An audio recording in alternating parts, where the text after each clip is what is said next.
दोस्तों, आशुतोष तिवारी।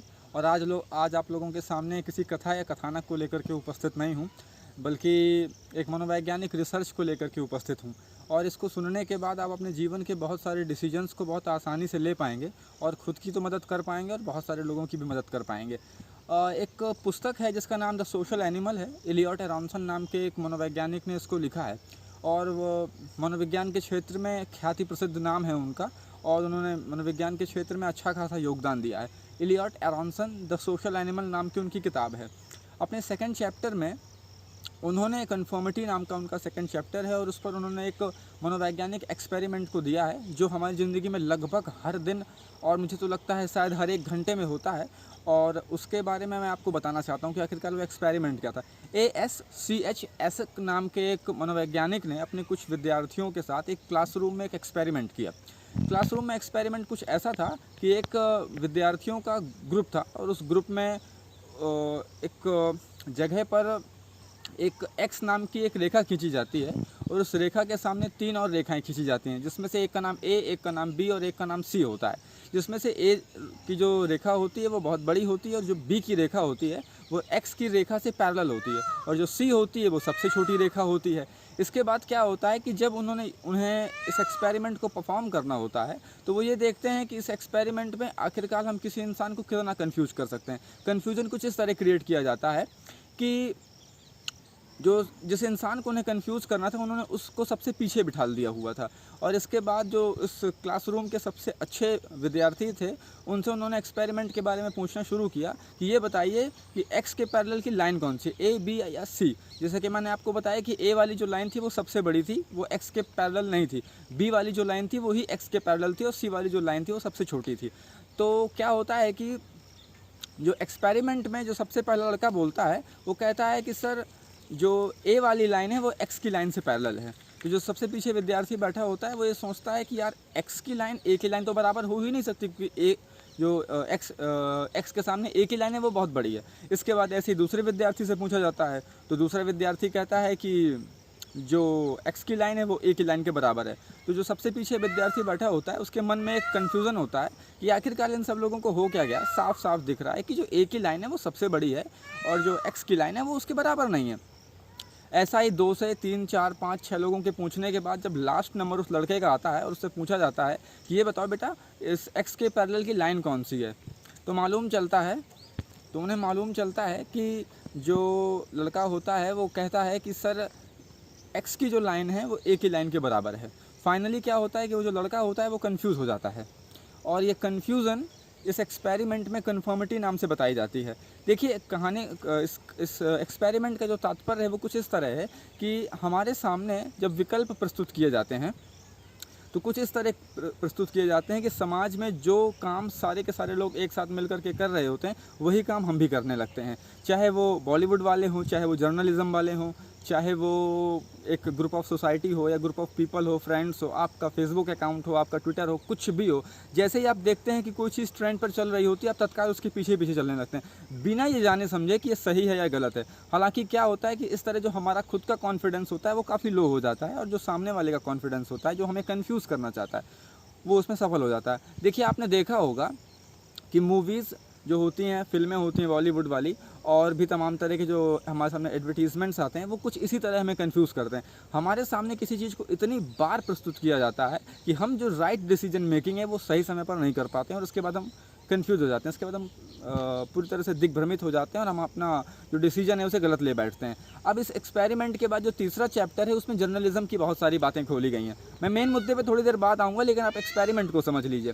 जो तीसरा चैप्टर है उसमें उन्होंने मीडिया के बारे में बहुत सारे राज खोले हैं। जो ब्रिटिश ब्रॉडकास्टिंग कॉरपोरेशन के BBC के जो डायरेक्टर थे उनका साफ कहना है कि जो मीडिया, जो जर्नलिज्म है वो पूरी तरह से इंटरटेनमेंट बेस्ड होती है। इसीलिए आपके सामने कुछ ऐसे नकारात्मक चीज़ें प्रस्तुत की जाती हैं जानबूझ करके। ये काम गलती से नहीं होता है, क्योंकि जो जर्नलिज्म में लोग बैठे हुए हैं वो बहुत स्मार्ट होते हैं, उन्हें अच्छी तरह से पता होता है कि हम आखिरकार कर क्या रहे हैं और इसका प्रभाव हमारे लोगों, हमारे व्यूअर्स पर, हमारे वॉचर्स पर क्या पड़ने वाला है। तो मैं एक उदाहरण देता हूँ कि जैसे कि एक्सपेरिमेंट में कोई टेलीविज़न शो आप देख रहे हैं जिसमें अभी कुछ ही दिनों पहले किसी आतंकवादी ने किसी जगह पर हमला किया और बहुत सारे लोग मारे जाते हैं।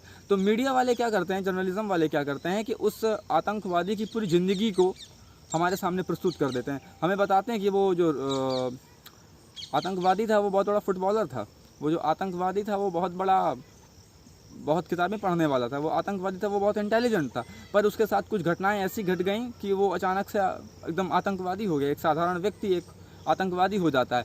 ये सारी की सारी चीज़ें मिसलीडिंग है पूरी तरह से हमारे लिए, और जब तक ऐसी चीज़ें हमें मिसलीड करती रहेंगे हम राइट डिसीजन नहीं ले पाएंगे। जैसे कि मैं आपको एक एग्जांपल देता हूँ, यही चीज़ हमारे धर्म के साथ भी होती है। हमारे सनातन धर्म के साथ पिछले कुछ 70-80 सालों से बॉलीवुड, जर्नलिज्म और तथाकथित साधु संत महात्मा और ये कथाकार वगैरह मिलजुल करके ऐसी हालत की है ना इन्होंने, कि इसके बारे में अगर सोचा जाए तो कभी कभी लगता है कि आखिरकार ये क्या मचा हुआ है। और देखिए बहुत मज़ेदार बात कि आप देखते होंगे कि लोग इसको बहुत एंजॉय भी करते हैं। पढ़ा लिखा समाज हो, चाहे एक उम्र को पार कर चुका हुआ समाज हो, चाहे कोई भी हो, लोग इसको एंजॉय बहुत करते हैं। अच्छा, मेन मुद्दा ये आता है कि आखिरकार इस कन्फ्यूज़न से बचना कैसे। अब मुद्दा ये आता है कि हमें कन्फ्यूज़न से बचना कैसे, वरना पीके फिल्में बनती रहेंगी और पीके फिल्में बनने के बाद आप कन्फ्यूज़ होते रहेंगे। आप पीके फिल्म को देखने के बाद जो 3 घंटे आपने उसको गुजारे और 3 घंटे में आने के बाद आप सोचते हैं कि यार धर्म के साथ कुछ अच्छा नहीं हो रहा है, धर्म हमें बहुत मूर्ख बना रहा है यार, इसके जो ठेकेदार हैं ना हमारे साथ हमारा बहुत काट रहे हैं। आपको समझ में आता होगा बाद में, और फिर उसके बाद हम जैसे लोगों को आना पड़ता है आप लोगों के कन्फ्यूज़न को दूर करने के लिए। खैर, तो कुल मिलाकर के अगर साइकोलॉजिकली किसी बात को समझें, मनोवैज्ञानिक ढंग से समझें, तो एक बात हमेशा याद रखिए कि आपके पास आपकी चीज़ों का डाटा बहुत अच्छा होना चाहिए, और आप जो चीज़ सोच रहे हैं उसके बारे में अगर आप श्योर हैं तो दुनिया की कोई भी ताकत आपके सामने आ जाए आप उससे हटिए मत, क्योंकि दुनिया आपके सामने हमेशा आएगी। हर अर्जुन के सामने कुरुक्षेत्र में अपने लोगों को देख करके इस बात का संदेह हो जाता है कि मुझे लड़ना आखिरकार किनसे, अपने लोगों से, मैं इन्हीं को मारूं। फिर भगवान श्री कृष्ण उसको शिक्षा देते हैं और समझाते हैं कि बेटा तुझे मारना नहीं है, तुझे सिर्फ निमित्त बनना है। ठीक वैसे ही आपको यहाँ समझना है कि ऐसे एक्सपेरिमेंट्स आपको इस बात का एहसास दिला रहे हैं, पूरा का पूरा मनोवैज्ञानिक क्षेत्र इस बात का आपको एहसास दिला रहा है कि आप अपने मार्ग से मत हटिए। अगर आप स्टेप बैक हो जाते हैं तो बहुत सारे लोग आपकी सिचुएशन का फ़ायदा उठा लेंगे, और अगर आप चाहते हैं कि आपकी सिचुएशन का फ़ायदा उठाएं तो आप दुनिया के रास्ते में उनके पीछे पीछे चल सकते हैं। और अगर आप चाहते हैं कि आपके लोग आपको मूर्ख ना बनाएं, आपका किसी प्रकार का शोषण ना करें, तो सावधान रहिए और ऐसे एक्सपेरिमेंट्स से बचने की कोशिश कीजिए। मुझे अच्छी तरह से याद है कि मैं कुछ समय पहले कुछ आर्टिकल पढ़ रहा था। उस आर्टिकल में एक इंडिया टुडे नाम की मैगज़ीन, ये करीब 10 साल पहले की बात है, करीब 10 साल पहले की, और इस डाटा को सुनने के बाद हो सकता है आपके रोए खड़े हो जाएं। कुछ डाटा इस तरह से था कि एक एक्सपेरिमेंट किया गया हैदराबाद में कुछ महिलाओं से पूछा गया कि क्या एक छोटे से प्रमोशन के लिए आप अपनी किसी कीमती वस्तु, आप शायद समझ रहे होंगे मैं क्या बात कर रहा हूँ, कि आप अपनी वो चीज़ देना पसंद करेंगे एक प्रमोशन के लिए। तो आपको विश्वास नहीं होगा, हैदराबाद एक मेट्रो सिटी की 78% महिलाएं इस काम के लिए राज़ी हो गई थी।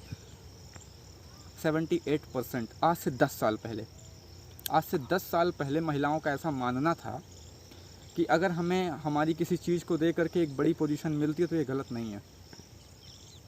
हमारा कुछ इस तरह ब्रेन वॉश किया जा रहा है, हमारे सामने कुछ इस तरह ये जर्नलिज़म वाले, ये टीवी वाले, ये बॉलीवुड वाले कुछ इस तरह से हमें मैनिपुलेट कर रहे हैं। और बहुत मज़ेदार बात है कि हम हो भी रहे हैं और हमें पता भी नहीं है। मुट्ठी भर लोग हमारे साथ जो कर रहे हैं, और मज़ेदार बात है कि हम उसको एंजॉय करके।